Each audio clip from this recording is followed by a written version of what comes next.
تعالوا اوريكم منتجات انا استعملتها وعجبتني ومنتجات لا. حمام كريم اللي هو بالصبار وبروتينات الحرير ده احلى من اللي بالصبار بس للشعر المصبوغ المتهالك. السبراي ده حلو قوي. مزيل الاكلادور من ايفا حلو جدا. مسكرة سيبال اللي هي السري دي مش احسن، يعني هي حلوة بس غالية على الفاضي. المسكرة التانية دي سعرها اقل واحلى. من كتر ما عجبتني كنت بجيب منها كتير. كريم الاساس من فيتمي وبيبي. فيتمي احلى. بيبي مش الواو، يعني ريحته مش حلوة. الكريم ده بيفتح بس مش بيعالج زي ما بيقولوا. جيل الحواجب ده حلو قوي. درجتين في العلبة، في درجة غامقة ودرجة فاتحة. البرفان ده حلو قوي. الكونسيلر ده حلو قوي برضو.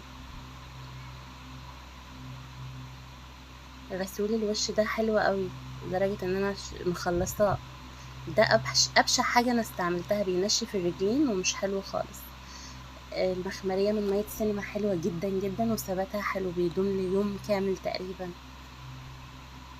لزق الرموش ده حلو جدا جدا.